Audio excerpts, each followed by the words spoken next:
LiberalViewer presents. So, welcome to the May 27th edition of LiberalViewer Sunday Live Clip Roundup. Thanks for joining me. I've picked out the weekend's 15 best, most newsworthy clips for what should be a really educational, informative, fair use media criticism and political analysis show for you all tonight. The political comedy source tonight will have to be from the news programs themselves. There's no more Saturday Night Live until the fall, and Real Time with Bill Maher took the week off this week. But I did find some comedy in a really tragic situation, actually. There's this story that is building that I won't really be covering other than in the first clip about 1,500 children that have been lost by federal immigration authorities, and former Senator Rick Santorum tried to argue they were not really lost in, I don't know, it's kind of dark comedy if it's political comedy, I guess. And the rest of the clips, like that one, will be coming from the big five corporate outlets of ABC, NBC, CBS, CNN, and Fox News, the so-called corporate media here in the United States. You can see the topic I'm covering in the title, listed down below. Trump versus FBI and justice. That's the main topic after I talk briefly about this immigration problem and the missing children and separating families, which I think might be a building outrage story coming up this week and subsequent weeks.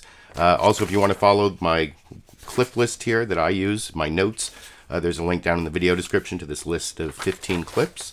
There's other links down there that you might find helpful to understand some of my commentary, but I am going to start, like I said, before I get to the main topic of Trump versus FBI and justice and the whole like Spygate story that is the alternative universe story on that. I did say that I wanted to talk about this outrage of what's going on with splitting up families at the border, which you'll see in this introduction from Dana Bash. She talks about how the chief of staff, I edited a few clips together so you would at least get this fact that the chief of staff, John Kelly, at one point said that they're splitting up families as a deterrent for people coming over the border. And realize here, where a lot of times we're not talking about undocumented immigrants. We're talking about people who are coming to ask for asylum, although one of the reasons, or a big reason they get separated is if they illegally cross the border before they apply for asylum, and that's a misdemeanor, and then they take away their kids. And anyway, I will talk about that a little bit more after we watch what passes for political comedy this week from CNN's State of the Union, guest hosted by Dana Bash this week over here. Nearly 1,500 migrant children are unaccounted for. President Trump is slamming Democrats for immigrant families being split up at the border, but his own chief of staff says it's a tough deterrent. Our panel weighs in next. If you cross the border unlawfully, then we will prosecute you. It's that simple. If you smuggle illegal aliens across our border, then we will prosecute you. If you are smuggling a child, then we will prosecute you. And that child may be separated from you as required by law. Welcome back, and we're here with our panel. That was Attorney General Jeff Sessions announcing the new policy of the Trump administration to separate families caught crossing the border. And that happened as reports emerged this week of migrant parents being unable to find their children, some of their children who have been separated because the parents were taken to be prosecuted. 1,500 of the children were separated from their parents. Is this an unintended consequence of tough I don't think it is. I think this is a process that's been going on a long time. What happens is these children come into detention. There is a vetting process of who these children are assigned to. It's not just 1,400 children. It's a much larger group of kids. And they are assigned to sponsors in this country who go through a process to be able to qualify to be sponsors. These children are placed in them. And what happened is there were, again, thousands more than the 1,500 you're talking about, that they follow up with a lot of these. They follow up to find out where these children are, how they're doing. And what they found is that 1,500 of them, somehow, these sponsors and the kids sort of are off the radar. They haven't checked in. They haven't been able to find them. Now, the reality is a lot of these sponsors are, in many cases, have, they've been checked out, but they may have other reasons for not communicating or dropping off the system. So this isn't well, we've lost these kids. No, they were placed in vetted homes, and for some reason or another, these parents are not. If they're not lost, what are they? Where are they? If they're not lost, the question is they haven't had communication with these previously vetted sponsors. Does that mean that they're lost? No, that means that there is a process that's going on right now to try to find why these sponsors haven't checked back in to give us our location. It goes on a little from there, but that's sort of the peak of the ridiculousness. I mean, if you can find humor in such a terrible situation, where he says, they're not lost. We just don't have communication with the people who are supposed to be taking care of them, and we don't know their location. But that's not lost, is it? I don't know. Does that qualify as political comedy? Maybe you don't find that something to laugh at, but actually the second sort of political comedy clip, it's almost like anti-political comedy, is from Fox News Sunday. I'll also be ending with a Fox News Sunday Rudy Giuliani clip where I think Bill Hemmer is like the worst softball interviewer and is giving sort of the Fox News alternative universe thing about the whole Russia scandal and what's been going on, and the Spygate alternative universe view of that I'll be talking about a little later. But that's not the subject of this. Is just the introduction to the interview with Rudy Giuliani, where Bill Hemmer welcomes him to Fox News Sunday, and Rudy Giuliani inexplicably laughs in this way that is, at least to me, kind of creepy. And then at the end, you'll see he says, thanks for joining us on Memorial Day weekend. And there's the same laugh, which I think is some sort of lawyer strategy. As a former practicing lawyer myself, I think if you laugh during the interview, it shows that, there's nothing you're worried about and you're all relaxed, and, there can't be anything really serious against your client if you're laughing, right? But this is really creepy. You can let me know what you think after we watch the beginning and the end of the interview of Rudy Giuliani by Bill Hemmer, guest hosting for Chris Wallace on Fox News Sunday this morning over here. Was one of the president's personal lawyers, Rudy Giuliani. Mr. Mayor, welcome to Fox News Sunday. Mayor Giuliani, thank you for your time. Thanks for spending part of your Memorial weekend with us. Thank you. Thanks. Up next. So what was that? What were and I don't know, in the first one was Rudy Giuliani laughing at the word news in the title Fox News Sunday. That's the only thing that I could find humorous in what Bill Hemmer said, because it was, well, whatever. That was kind of creepy, or you can let me know what you think down in the comment section. But now I want to get to the actual main topic. Those were my sort of weird versions of political comedy I try to come up with when there's no actual political comedy from Saturday Night Live, Bill Maher, or some other source. And now I actually want to get to the main topic of Trump versus the FBI and justice. There was also significant coverage of the back and forth on whether there's going to be a summit with North Korea, and I'm not really going to cover that, but you'll see it a little bit in some of these news clips. Chuck Todd, in his introduction, started talking about North Korea, and then he switches over to the other big story, which you'll see covered for about 3.5 minutes, and what was probably the most extensive and, as usual, I guess, the best of the news summaries of my topic, the Trump versus FBI and justice, over here. Story in a moment, but we're going to also begin with President Trump's, the other big story with him, his weapons of mass distraction. The president and his allies spent much of this week trying to make the case that the FBI planted a spy in the Trump campaign. While we learned there was no evidence for this charge, here's what we were not focused on while debating that charge.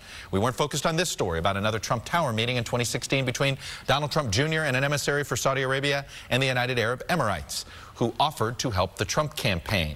And then there was this story that got overshadowed, that Donald Trump Jr. may have lied to Congress about those new contacts.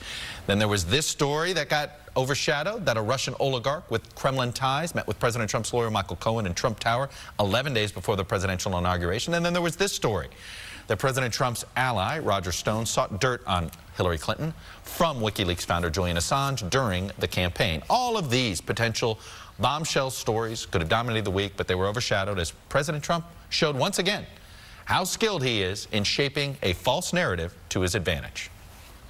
We now call it Spygate. You're calling it Spygate. Perhaps fearing that Mueller is closing in, the president is applying a well-worn tactical playbook.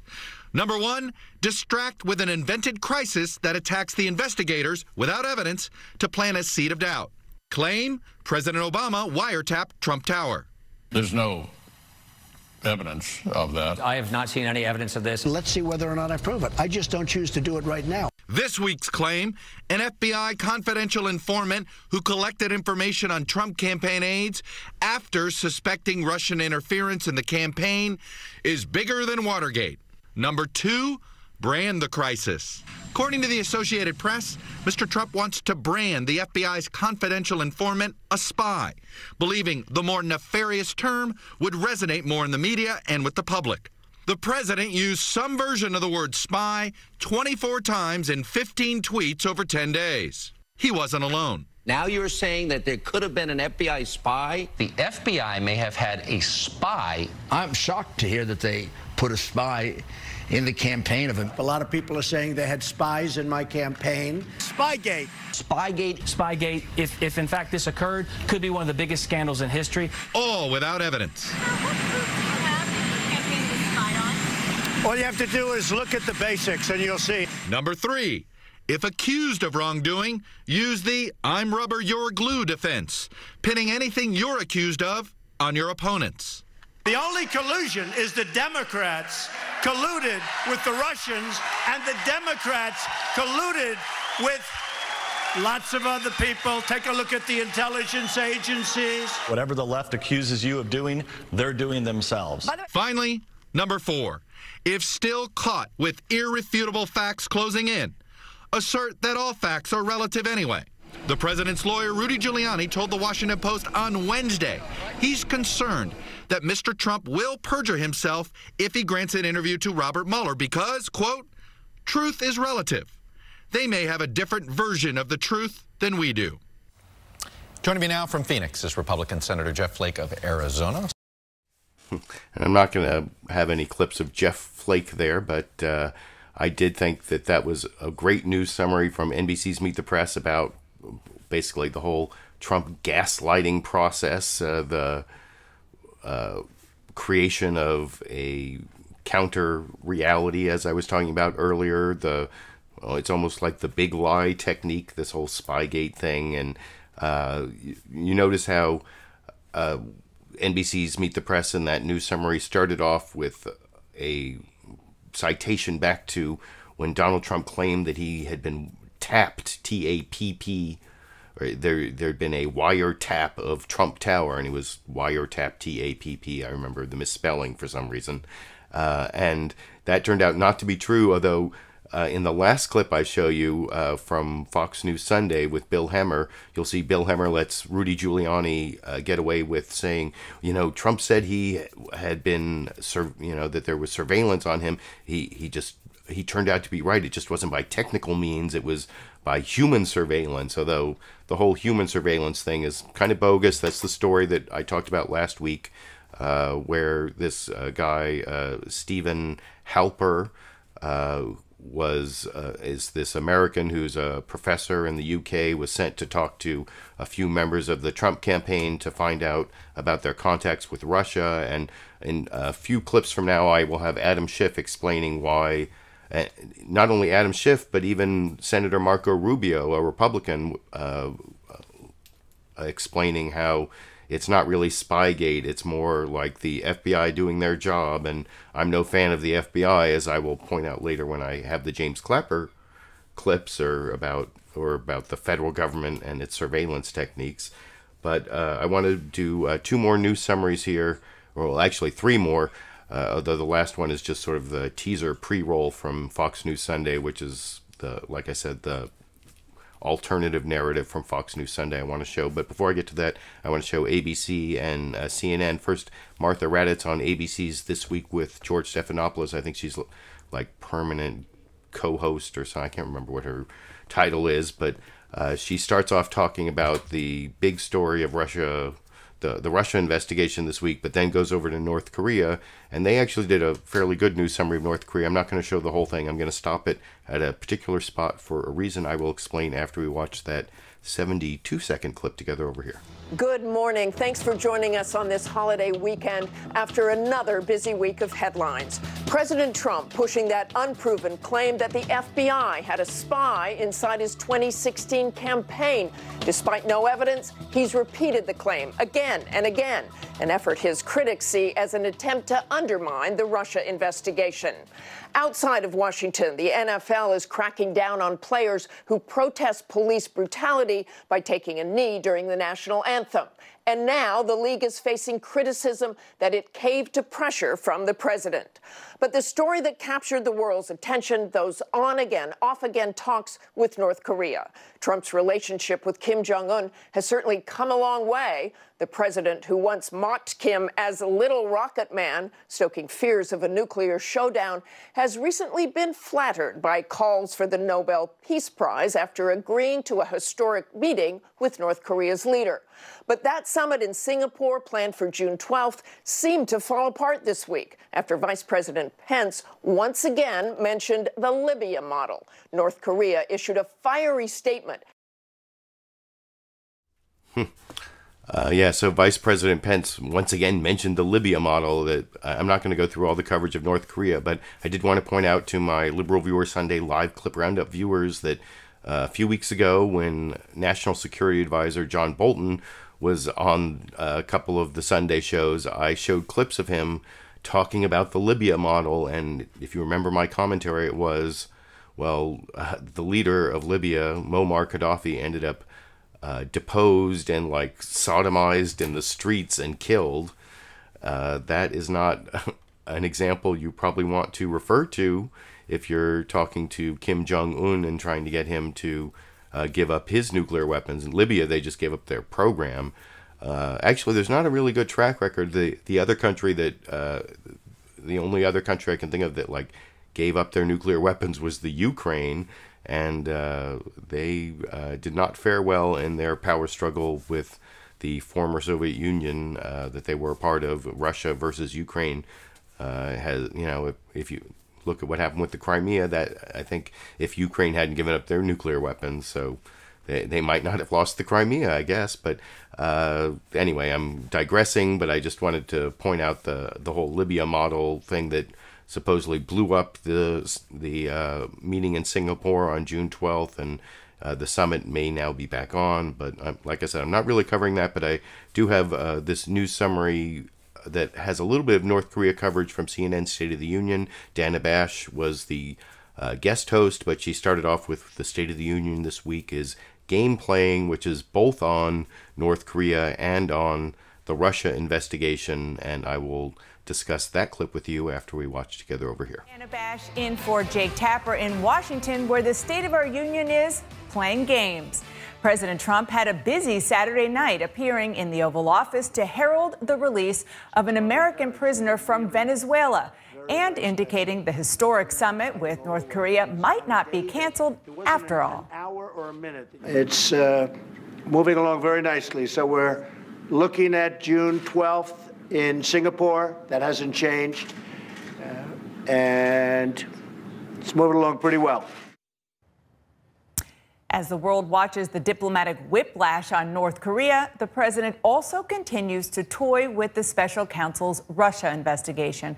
In a flurry of tweets on Saturday, the president called the probe rigged and, despite presenting no evidence, again claimed government spies were in his campaign. Here's what he tweeted. With spies, or informants, as the Democrats like to call them because it sounds less sinister, but it's not, all over my campaign, even from an early date. Why didn't the crooked highest levels of the FBI or quote-unquote justice contact me to tell me of the phony Russia problem? This, as his lawyer, Rudy Giuliani, says the president's legal team wants its own briefing on the classified information presented to lawmakers. Let's get straight to the president's lawyer, former. And as I've said on many occasions, one of the reasons I show those news summaries is because the guests that are the newsmakers, and I have a better argument that using clips of the newsmakers is fair use than the actual work product of the news agencies, or the corporate news media. But the corporate news media plays the clips while the newsmakers are there, and they often respond to them. And I'll even show, I think I show Rudy Giuliani responding to part of that, or I'm not sure I do that, but this week. But I do think it's important to show these news summaries so that you understand the context of the answers from the newsmakers.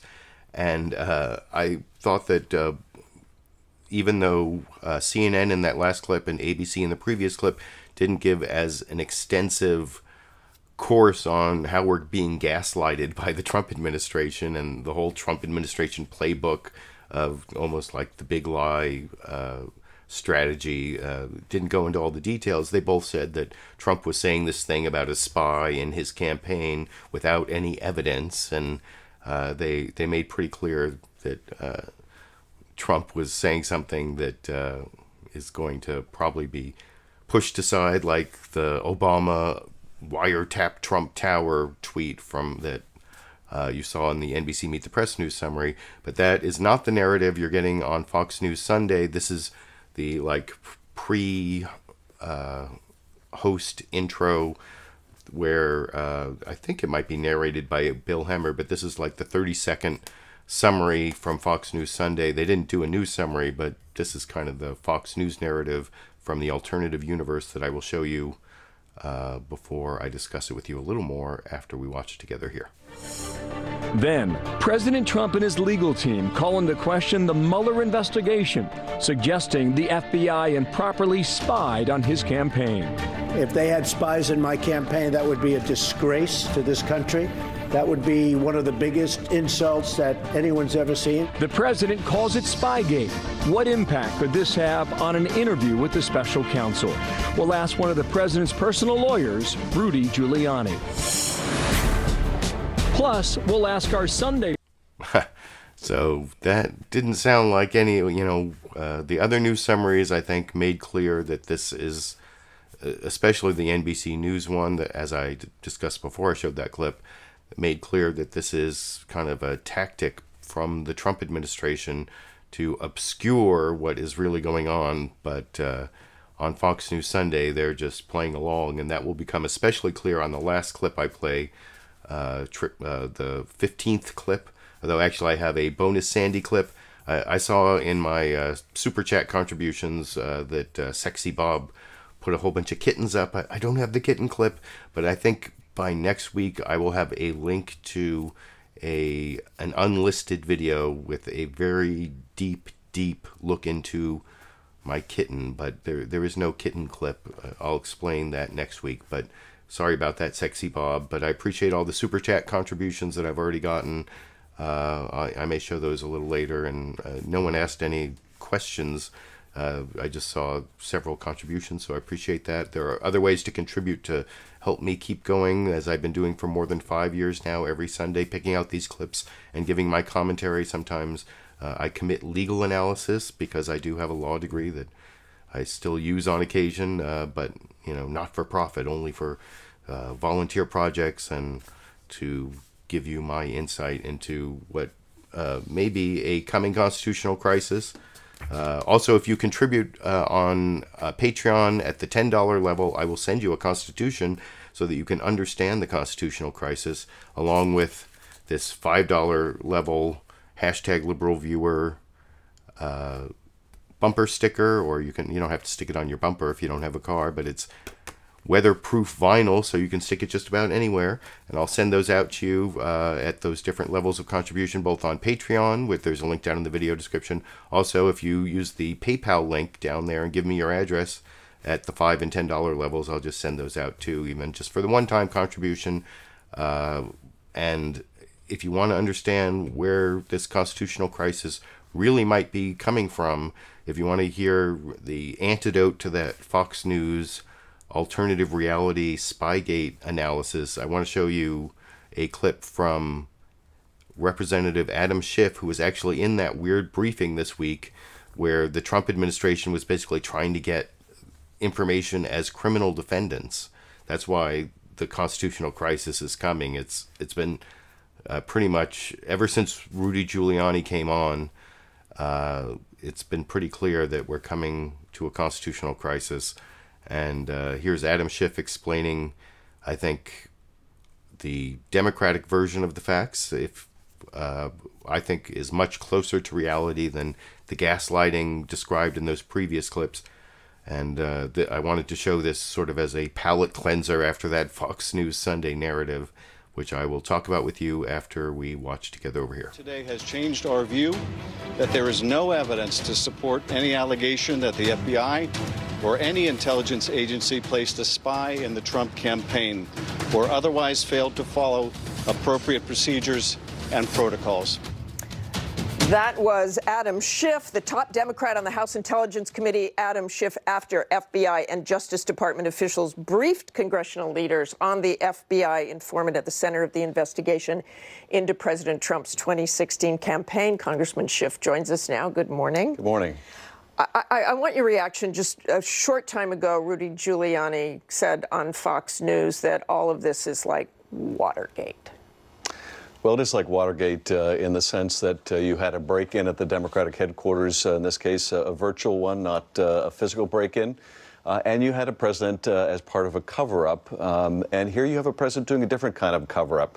You have a president peddling these falsehoods, and you have essentially people putting out propaganda like Rudy Giuliani to further that fiction.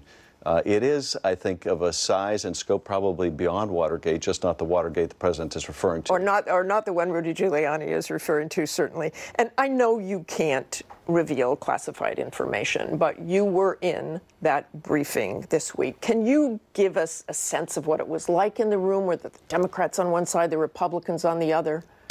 Well, there were two meetings. The first was this kind of rogue meeting with Gowdy and Nunes, and of course, the thing that struck me immediately was the presence of Emmett Flood, along with Chief of Staff Kelly. Neither one should be there, but it was all the more glaring when you had the president's lawyer, the guy hired to fight the so-called witch hunt. This was supposed to be ostensibly about congressional oversight, but of course, the meeting was always intended for something very different, and that is the Trump defense team's effort to get information in an investigation implicating the president. Now, that is completely improper. It's a violation of all the safeguards we put in place after Watergate.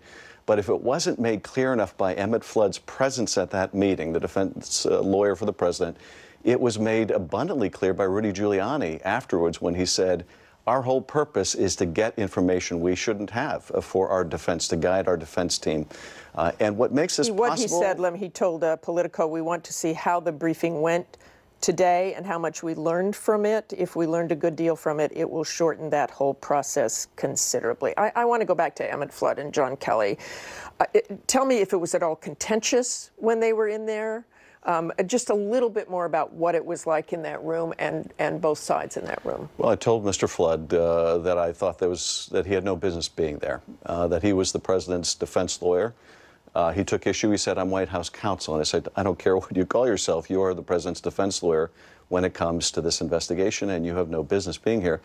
Now, look, he's a good enough lawyer to know he had no business being there. Let's make perfectly clear, though. They weren't there for the classified briefing. They came in at the beginning and said what? They talked about openness, according to the White House? Well, they came at the beginning, I think, to send a message from the president that the president expected the Justice Department essentially to give these allies of the president's, these aiders and abettors of the president in Congress, what they wanted, because the president wanted for his defense team. But as I was saying, Flood's a good enough lawyer to know he had no business being there. But Giuliani made it so abundantly clear that the whole purpose of this meeting had nothing to do with congressional oversight. It was to help the president's defense by getting information improperly from the Justice Department to feed to the president's lawyers. Now, the only thing that makes this possible is a Congress that is complicit. Members of Congress like Gowdy and Nunes and Meadows and Jordan, and a weak speaker that will not stand up for the independence of the Justice Department. And that means that the rule of law is now on shaky ground. Do you think there's absolutely the rule of law is on shaky ground, and that's the constitutional crisis I'm talking about. That seems to be in the offing. The reason that you saw all that gaslighting, the attack on Mueller and all the top people at the FBI, and the witch hunt and the Spygate. I saw people asking what Spygate was. It's this idea that there was a spy embedded in the Trump campaign, worse than Watergate. Watergate was Nixon spying on the Democrats by breaking in to the Watergate Hotel. And as Adam Schiff pointed out in that interview, the real Watergate here is the breaking into the emails of the DNC and John Podesta and the Hillary Clinton campaign. That was the break-in. It's not this silly Spygate made-up story where a professor out in the UK talked to some people who were already pretty nefarious, who were in the orbit of the Trump campaign. That's that guy Sam Clovis, who was too radioactive to get a Senate confirmed post in the Trump administration, and George Papadopoulos, and who was the third person? Carter Page, all of whom have especially Carter Page and George Papadopoulos have very nefarious Russia, and Carter Page was even involved as like an informant or a useful idiot in a former Russia conspiracy. So that is actually something that Marco Rubio pointed out on ABC's This Week with George Stephanopoulos. In this next clip I'm going to show you, that all these people had these nefarious Russia ties, who they sent this Stephen Halper guy, this professor who was in the UK. That's the whole Spygate thing. That was based on the nefarious activities of these people in the Trump campaign, not on some attempt to illegally get information about the opposition party. And why this is really important, more important in some ways than Adam Schiff. Adam Schiff, if the Democrats take the House, Adam Schiff could be giving you the reasons why Trump will be impeached. But if you have your Constitution, and you look at your Constitution, it takes a majority of the House of Representatives to impeach the president. That's only like an indictment. That's like charging him with crimes. But then the Senate has to convict him by 2/3. That's 67 senators. And no matter how big a blue wave you all think are coming in November, there are not going to be 67 Democrats. They'll be lucky if there are 51 Democrats, or 52, 53, 54 maybe. That would be like a huge, huge blue wave to get 54 Democratic senators. So that means like at least another 13 Republicans. And if you want to see how some Republicans might be persuaded, I don't know, about 13 of them, Marco Rubio gives some indication that it's basically if they think that it's to their political advantage to turn against Trump, because of course the outcome of removal of President Trump would be President Mike Pence. So some Republicans might think President Mike Pence would be better for them in 2020 than President Donald Trump. And see what you think after you watch Marco Rubio responding to a question about Spygate from Martha Raddatz on ABC's This Week with George Stephanopoulos this morning over here. Here in the end, on the so-called FBI informant, President Trump says that the FBI had a spy in his campaign. I know you were not in those classified meetings this week, but based on what you have seen, is the president telling the truth? So I think the president is facing these, and his lawyers are reacting. They're responding to what they're facing and the things that are happening to them. I can tell you what I know. Number one, if there is an FBI informant or any sort of inappropriate action that's been taken targeting a political campaign, the president's or any, we want to know about it and it should be punished. As far as what I have seen to date, it appears that there was an investigation not of the campaign, but of certain individuals who have a history that we should be suspicious of that predate the presidential campaign of 2015, 2016. And when individuals like that are in the orbit of a major political campaign in America, the FBI, who is in charge of counterintelligence investigations, should look at people like that. But they're not investigating the campaign, they're investigating those people. In fact, so you're saying President Trump was wrong? I have seen no evidence that those people were part of an investigation on the campaign. If that exists, I would want to know about it. We should all know about it. And if that would be wrong, and we should do something about it. But up to now, what I have seen is evidence that they were investigating individuals with a history of links to Russia that were concerning, and that was appropriate if that's all that happened. Thanks very much for joining us this morning, Senator Rubio. Thank you. So you can see there, Marco Rubio is pointing out the nefarious past of people like Carter Page and George Papadopoulos, and I guess Sam Clovis was the third person who Stephen Halper talked to over in the UK, or this guy, and he did get paid a significant amount of money, although I think that may have to do with some of the other things that he was doing that they don't want to come out, but that's just conjecture on my part. But I've shown you a whole bunch of news summaries, and I showed you Adam Schiff, and then even Marco Rubio, who's a little bit more on the fence. He's willing to, he has an open mind about Spygate, about the whole, gaslighting Trump conspiracy theory. He's not ruling it out like Adam Schiff seems to be ready to rule it out, because it's obviously just a tactic to bring down the credibility of the special counsel before the big report comes out that is going to create the constitutional crisis that seems to be almost inevitably coming to the United States now. And I want to show several clips now.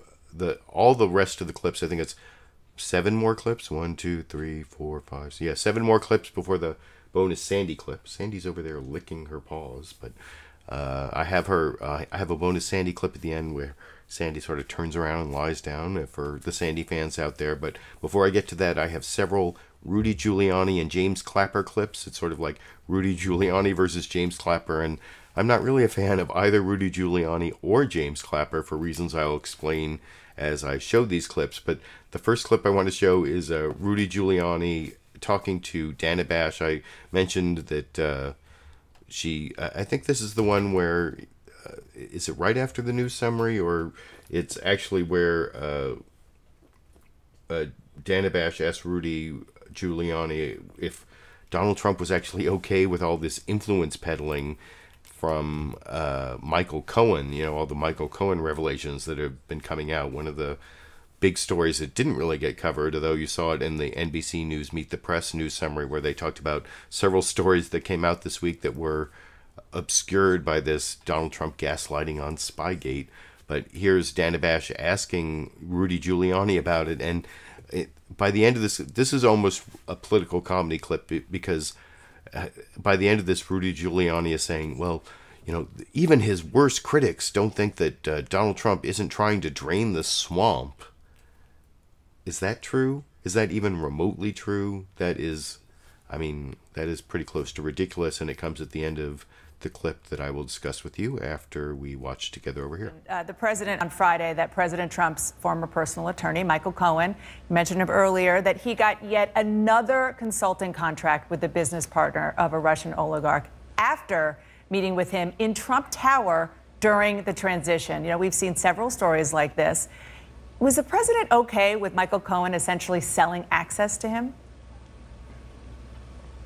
Well, first of all, most importantly, the president's not involved. The president had no knowledge of any of these. Remember, the first one that came out was the one involving some other Russian company that turns out not to be. The president didn't know about it. Then we asked him about the other two, Novartis and AT&T. Didn't know about it, and an AT&T Justice Department. Is he upset with Michael Cohen for even attempting to sell access, whether or not it worked? He doesn't like that. Look, I don't think his worst critics believe he likes that. I mean, he definitely wants to do everything he can to drain the swamp in Washington. He's been the most successful president doing that. Anything that even raises a question about that, he's not going to be happy about. Doesn't mean that the man should be. I like Michael Cohen. Lots of people are selling advice. Some are selling influence. I don't like it, particularly the influence part. I think the advice part is perfect. That's Henry Kissinger, the highest level of advice. One last question. The president unleashed. Now, I'm going to show a clip a little bit later where I think Dana Bash did a good job pointing out how Rudy Giuliani is really not even talking about facts or the law. He's just out there to spin things in a way that brings down the credibility of the special counsel, Robert Mueller, and the investigation against Trump, because they know that bad things are coming for Trump from that investigation, and they're just trying to keep their 30%. They're trying to keep the 13 Republican senators, like I said, 13, 14, 15, 16, who knows how many Republican senators you're going to need to actually remove Trump, never mind impeachment. In the House of Representatives, maybe the Democrats can do that after the 2018 election if they get enough votes, but if they take over the House of Representatives. But anyway, I'm going to show Dana Bash really doing a good job in a clip in just a few minutes, but I don't think she did that great a job in that one where Rudy Giuliani was saying, Trump is really great at draining the swamp, and there's just so many swamp. I mean, you could have just mentioned Scott Pruitt at the EPA. He's like the biggest swamp monster of them all, but there's all sorts of very swampy things going on in the Trump administration that Dana Bash did not bring up there, but I guess she only had limited time. But before I get to Dana Bash's really good cross-examination of Rudy Giuliani on his role just bringing down people's poll numbers before the inevitable constitutional crisis, I want to show this combat between Trump and also Rudy Giuliani here and the former national security people like James Clapper and John Brennan, and you'll see Rudy Giuliani really attacks them and doesn't really attack James Clapper as much, although I actually don't like James Clapper for reasons I will explain. Well, first I'll show Rudy Giuliani attacking John Brennan and James Clapper, attacking John Brennan for torture, even though Trump has been like a big fan of torture throughout his campaign and his presidency, and I've never heard Rudy Giuliani be upset about torture until this clip from talking to Dana Bash on CNN's State of the Union this morning over here. The president unleashed attacks this week on career civil servants. Former CIA Director John Brennan, the former Director of National Intelligence James Clapper. You've worked closely with intelligence officers throughout your decades in public life. You really believe that people like Brennan and Clapper are part of a deep state conspiracy? I don't know what you want to call it, but I have no regard at all for Clapper and Brennan. I think they're two clowns. I mean, the other guy, Clapper is talking about spying, and he doesn't realize it's spying on the Trump campaign. He's got an obligation to tell him. Brennan has been, Brennan was chief torturer in charge. Then he disowned it. Then I don't know what he did with the CIA, but he's the most political CIA director I have ever met. And Clapper, they're not civil servants as far as I know. Really? All those decades of political service appointees. In the military? Yeah. Hey, there are a lot of people with decades of service. Some are good, some bad, and some then get consumed with power, and some begin to lie. And in the case of Brennan, he's a political guy. He was Obama's chief defender. I'm not sure about Clapper. I don't know. I haven't watched him as well. But watching him, he's sure not impressive. Mr. Mayor, thank you very much for joining me this morning. I appreciate your time. You're very fair. And thank you. And you mentioned James Clapper. He is actually here with us in the studio. He is going to respond to the president's lawyer. We're going to ask him how he interprets the diplomatic pushback and forth over North Korea as well. Stay with us.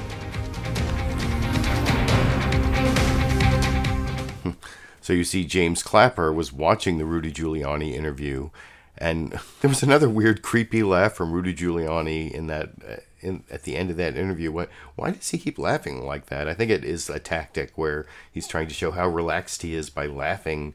But I don't know. Is laughing when there's nothing to laugh at is is that something that puts people at ease, or does it make you feel, ooh, there's something very creepy going on inside that Rudy Giuliani head? I don't know.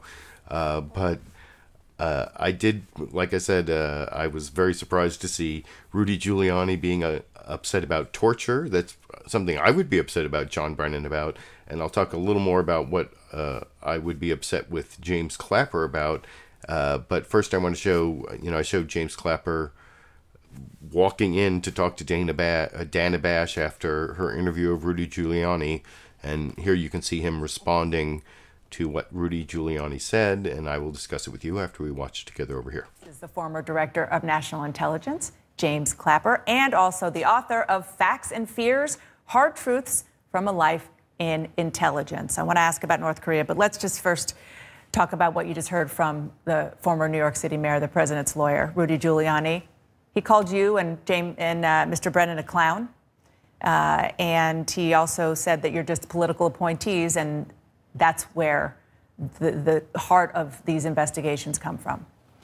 Well, in the space of a week, I've progressed from being the dumbest former intelligence officer on the planet, according to President Trump, and now a clown. So, it's a career progression, I guess, at its best.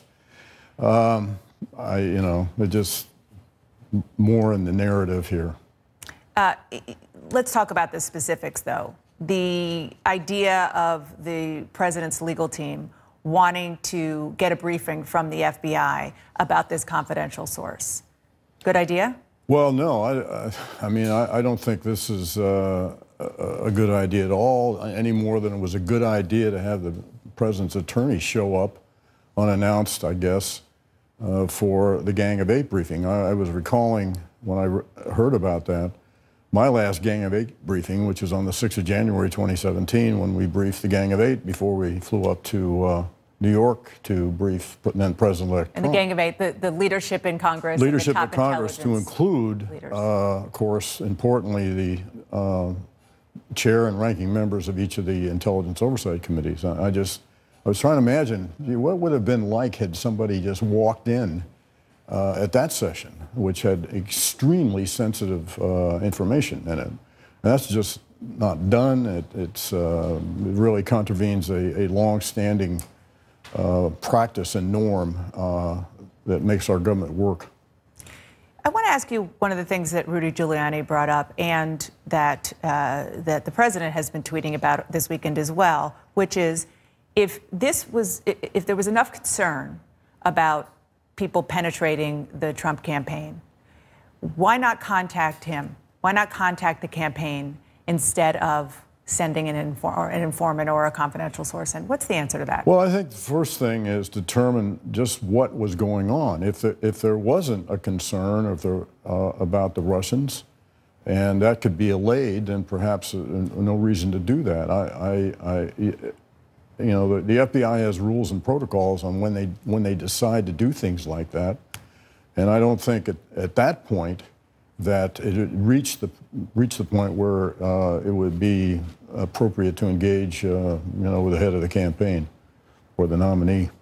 But you didn't, as the director of national intelligence, did you know about the operation or not? No, absolutely not. I did not know about it, nor would it be appropriate for any DNI to know about the specifics of informants, their identities, or what they're doing on the part of the FBI. I mean, that's lots of reasons for that, not the least of which is the confidentiality and the protection of the informants. Let's talk about North Korea. You have... and I'm not going to go to the North Korea thing. I barely want to show that James Clapper clip. I'm not a big fan of James Clapper. You're not going to see his book back here behind me. I'm already a little skeptical of this James Comey book, but I think James Comey, I have some problems with James Comey that I've discussed many times since he came out and sort of ruined the election for Hillary Clinton 11 days before the election, came out with his weird, thing about Anthony Weiner and the laptop and whatever. I don't even want to go back into all of that, but I at least put James Comey's book up there, even though I haven't read it yet. You will not see me getting James Clapper's book. I think that, I'll show the clip that I think makes him. There's a book right over here behind my Mr. Spock mug, No Place to Hide by Glenn Greenwald. I think you should follow Glenn Greenwald on Twitter, on Facebook, if you have a chance. If you want to see someone from the left who is a skeptic about the whole FBI conspiracy, about the Russia investigation, and is willing to entertain a lot of what Democrats would call conspiracy theories about the so-called deep state. In fact, I think a year or two ago I showed on my Sunday Live Clip Roundup that Glenn Greenwald is really the progenitor of the term deep state, although he realizes that it's not some liberal conspiracy. The deep state is very, very conservative, and the idea that the FBI tried to throw the election to Hillary Clinton when they never mentioned the Russia investigation, but they talked, as I said, 11 days before the election about the email investigation against Hillary Clinton. That's ridiculous. But just to show you exactly why I think this is kind of opportunism by James Clapper, before I show you why he's the villain of the No Place to Hide book over here, I want to show his answer to the big quote he's using to sell his book. The big news that he broke is that he thinks that that Putin tried to throw the election to Trump, which is something the intelligence agencies didn't conclude. They didn't conclude that the opposite either. They just said that was outside of their purview. But if you listen to this clip from James Clapper talking to Margaret Brennan on CBS's Face the Nation, it's pretty clear that my opinion as to whether Putin and the Russia meddling through the election to Donald Trump is pretty much as good as James Clapper's opinion. It's just sort of like what he thinks now that he's a private citizen looking at the news. And I will talk about that with you after we watch that James Clapper clip from Face the Nation this morning over here. You said in your book, one of the more controversial statements that you made in your conclusion is that Russian influence campaign did end up helping to swing the election towards President Trump. What did you conclude that on the basis of? Because you acknowledge it was a very narrow margin of votes that made a difference here. Right. First of all, I need to stress, Margaret, that the intelligence community assessment official intelligence community assessment that we rendered and delivered, published on the 6th of January, and briefed then President-elect Trump at Trump Tower, made no call on whether or not the Russian meddling had any impact on the outcome of the election. Didn't have the authority or the capabilities or resources to do that. But as a private citizen, having a good understanding of what the Russians actually did and how massive it was and multidimensional it was and how many voters it touched, and the fact that the election turned on less than 80,000 votes in 3 states, to me it stretches credulity to think that the Russians didn't have profound impact, in fact could have swung the election. This is not an indictment of anybody who voted for President Trump. It is an indictment of the Russians and the serious threat that they pose and their intent to undermine our system. But you're saying it's not exactly knowable whether the Clinton loss was a direct result of not campaigning in certain areas. I would call it an informed opinion. Got it. I want to ask you as well about North. An informed opinion. Like I said before I showed the clip, we can all have informed opinions, but it is pretty unknowable. I mean, the election was so close. The popular vote and the electoral vote were not the same, unless you believe, like Donald Trump, that millions of illegals or whatever voted and swung the popular vote to Hillary Clinton, even though there's never been any evidence of that. But there's 80-something thousand votes in a few Rust Belt states could have thrown the Electoral College the other way, and whether the interference from Russia was enough to do that, whether it was Hillary Clinton not campaigning in the right places. I mean, it was such a close election, you can point to almost any one factor and say that was the one, and it's hard to say whether it was or not, but it's almost a futile exercise at this point. But I promised before I showed the clip that I would explain to you why James Clapper is someone who I don't find has much credibility at all. And I've been surprised in a lot of ways that the corporate media has been building him up, not so much on the clips I showed, but if you've been watching all of his appearances, selling his book this last week, a lot of people have been building him up. I almost showed you a clip from AM Joy this morning where Joy Reid and her panel really talked about how Donald Trump is awful for assailing the credibility of this guy who has been such an honest public servant for all these years. And one thing that I will always remember, and I've shown this clip over the last 5 years. This goes back to March of let me make sure I got it. March of 2013, when James Clapper lied to Congress in a question he answered to Ron Wyden, the senator from Oregon. Lying to Congress, by the way, is a felony. He was never charged with anything. But this is a 56-second clip of that exchange that, and it's like James Clapper is the worst liar, because if he's playing poker and bluffing, I think his tell is rubbing his head. You can tell me what you think after you watch this clip that I've shown several times over the years of James Clapper talking to Ron Wyden at a Senate oversight hearing back in March of 2013 over here. Last summer, the NSA director was at a conference, and he was asked a question about the NSA surveillance of Americans. He replied, and I quote here, "The story that we have millions or hundreds of millions of dossiers on people is completely false." The reason I'm asking the question is, having served on the committee now for a dozen years, I don't really know what a dossier is in this context.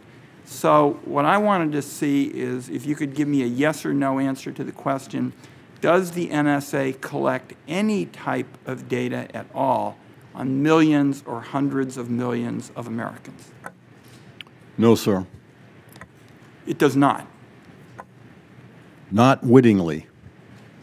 There are cases where they could inadvertently, perhaps, collect, but not wittingly.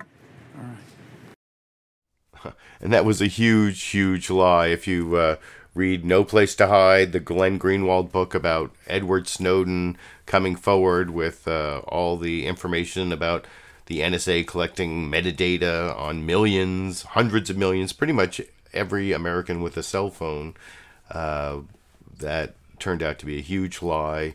James Clapper was never prosecuted for it, but I think he lost a ton of credibility, especially, or do you think, well, he's only lying if he's rubbing his head, and he never rubbed his head in any of those interviews. But anyway, I just couldn't get, none of the corporate media outlets mentioned that clip or played that clip, but I had to play that clip if we're going to play James Clapper trying to have credibility about anything, even though if you are looking into, if you're looking forward to Trump getting impeached under the Russia investigation, James Clapper's on our side, but sorry, I'm not going to be on that guy's side. And so you can let me know what you think down in the comment section. And now I have two more Rudy Giuliani clips sort of to compare and contrast.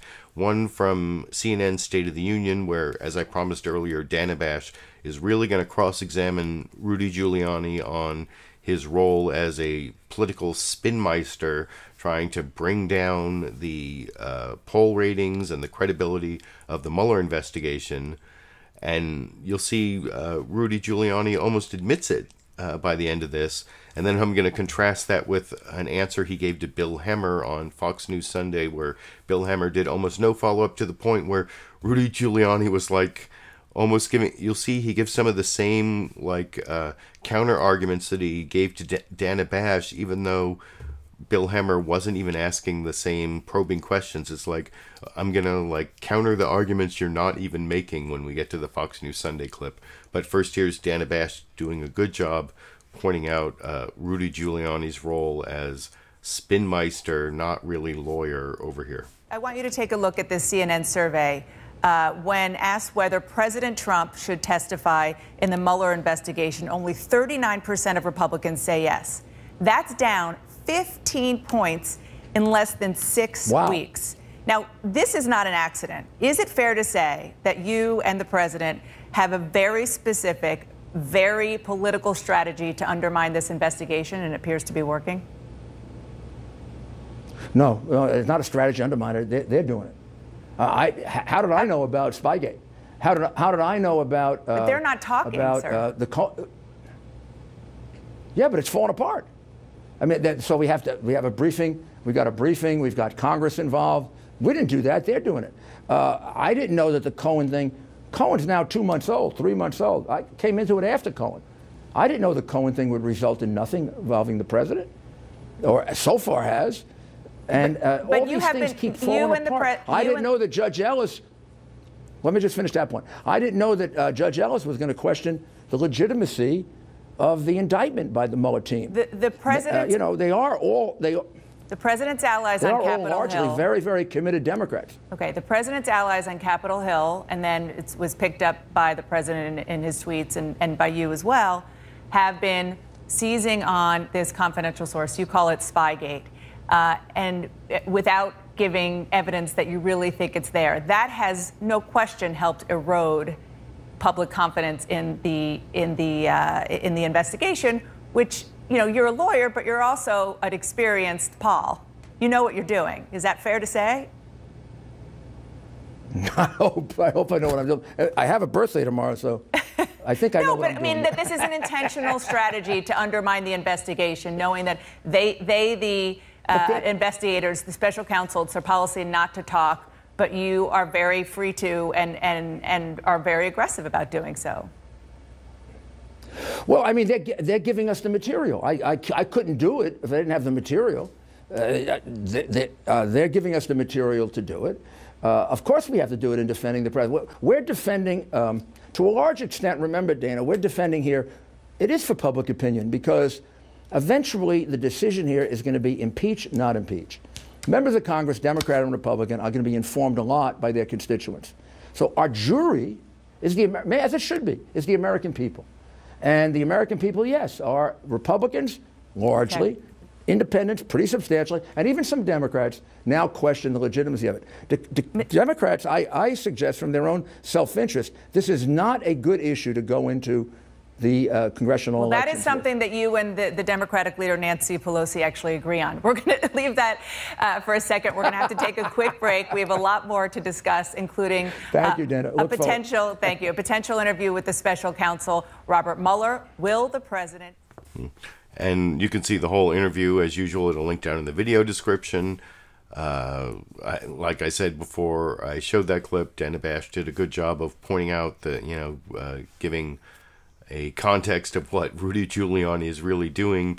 And that's in contrast to this next clip where Bill Hemmer, the guest host of Fox News Sunday, and in my opinion, having watched Fox News for many years, is something of a lightweight as an interviewer most of the time, and he gives a really softball interview to Rudy Giuliani in this next clip, to the extent, as I said before, that Rudy Giuliani gets to basically do in this clip what Dana Bash was pointing out he's doing, which is just tear down the special prosecutor and put in all of his conspiracy theories that aren't really based on fact without any cross-examination from Bill Hemmer. In fact, he even at one point says, I understand, but isn't that going to make things harder to, well, you'll see when we watch the entire 4-minute plus response from Rudy Giuliani, where,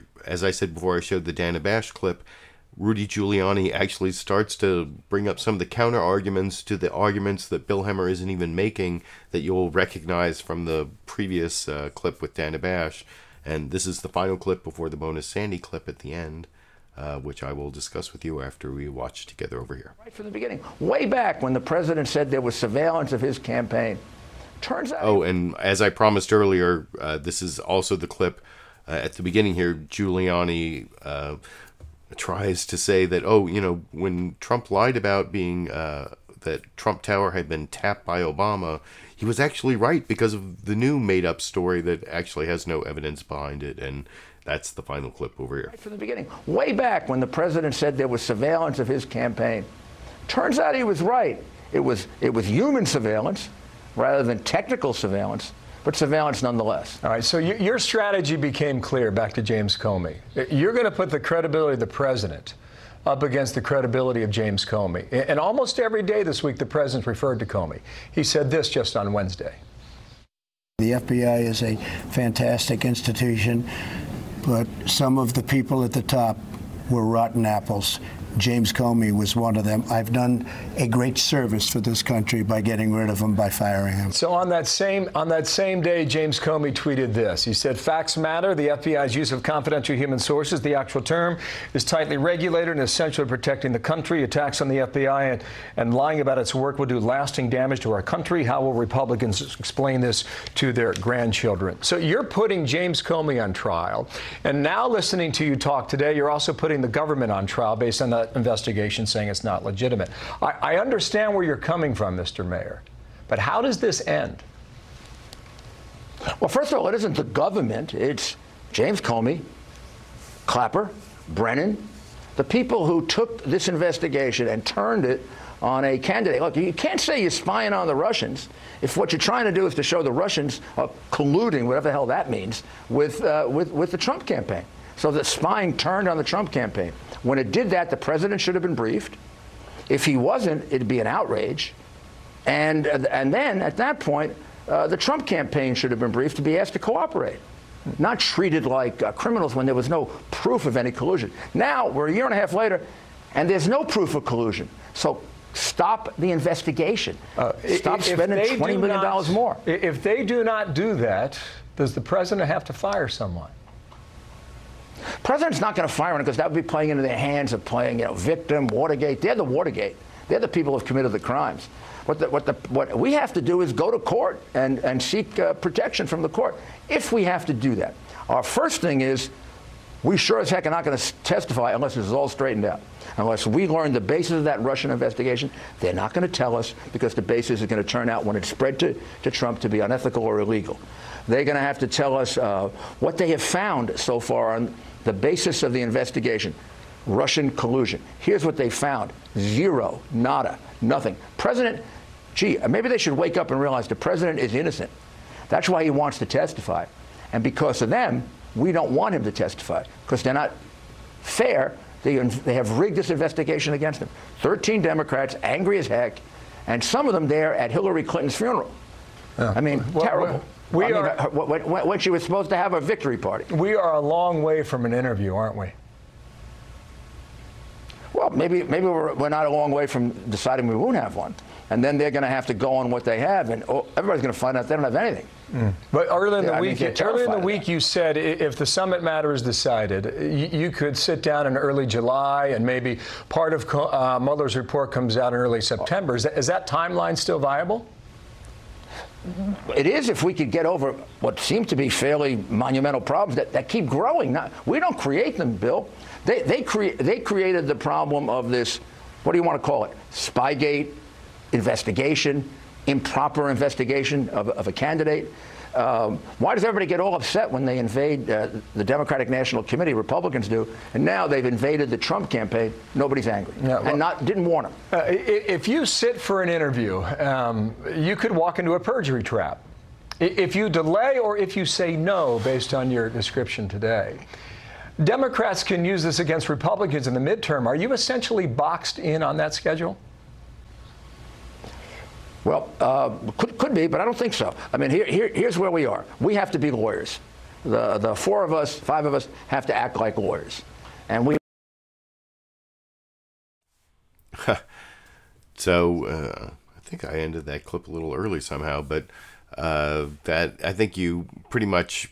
I wanted to show the follow-up that Bill Hemmer was giving, which was basically no follow-up. He even adopted the idea of the perjury trap, which is based on what you saw reported on earlier, where Rudy Giuliani is claiming that, truth is relative, and they have their truth, we have our truth, and, if we don't tell their truth, then we're walking into a perjury trap. And, I mean, that whole thing was ridiculous, but I guess, at least there's some value in seeing what Rudy Giuliani is going to say when He's not really facing any opposition or any sort of probing questioning. And I think I mentioned before, I showed the clip that there was this awful question where, I understand why you're attacking James Comey and Robert Mueller, but how is this going to end? That, was that a real question, or is that like an infomercial type question? You can let me know what you think down in the comment section. And like I said, that's the last news clip. I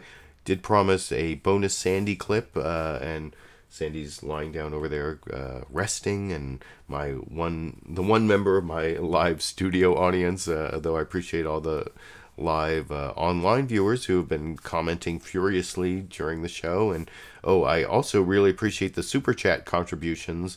Here's the last screen capture I was able to take of that.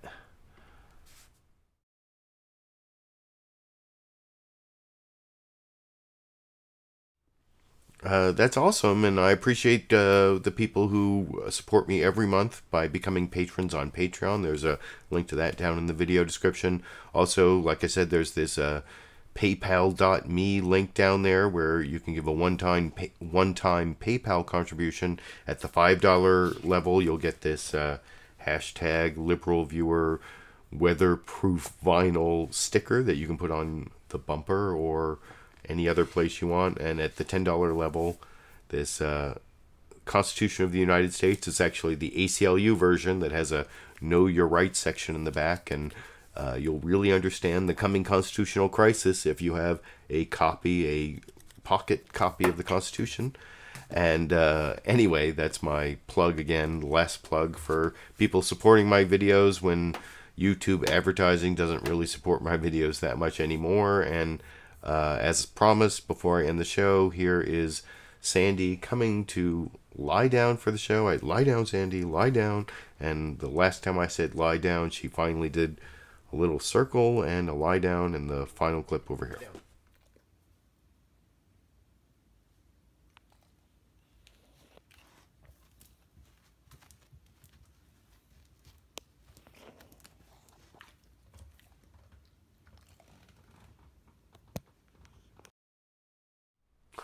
So thanks to the Sandy fans who wait till the end to watch the final Sandy clip.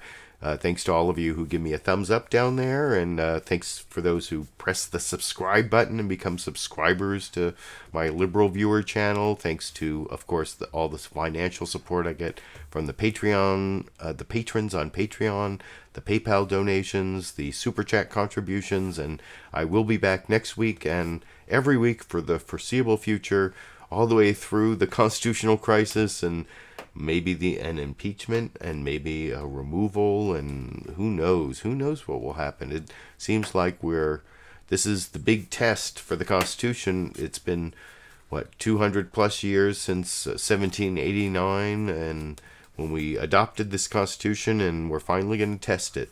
This is the president that's finally going to test it, I think, and you and I can experience that together. I'll give you the wisdom I've gained by my undergraduate history degree from an Ivy League institution, and my law degree, and my experience in constitutional law and other areas of law, criminal law, and that this may come down to criminal law at the end, but if you stick with me, I think we may make it through these difficult times. And until next week, I guess I will be seeing all of you around the internet.